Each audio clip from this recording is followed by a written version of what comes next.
Hello friends, here is an interesting Olympaid Maths here. Now let's solve. 5 root s plus 5 root s equal to 80 raised to the power of root s. So let's go.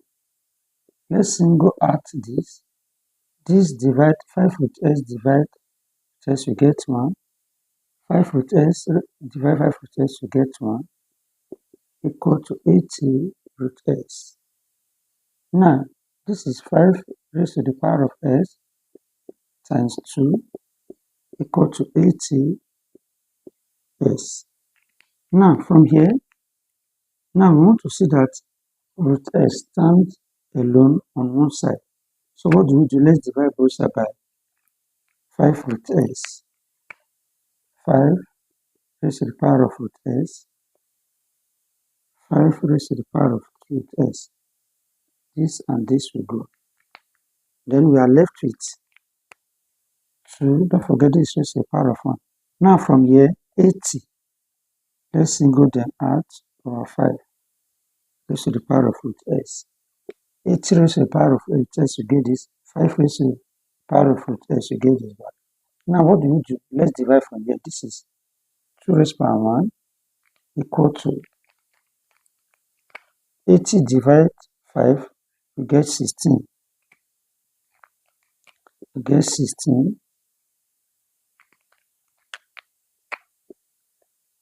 We get 16 raised to root s. Now from there, what do we do? From there, what do we do? Let's take 16 to the power of 4. And this is to the power of 1. 2 times 2, 4 times 2, 8 times 2, 16. Please, if you are coming across us for the first time, hit the subscribe button and follow for more. Now, from here, now we can see 2 raised to the power 1. This will be 4 raised to the power of s. Now, since the bases are the same, we equate the powers. Now, what do we do from here? We want to interchange this as 4 root s equal to 1. Now, from here, we can square both sides. So, this is 4 squared times root squared equal to 1. This and this will go. So, this will give us 16s equal to 1. Hit the subscribe button and follow us for more. This is 16. This is 16. 16, 16 will go. Therefore, s is equal to 1 over 16. This is the final answer. Hit the subscribe button and follow us for more content. Bye.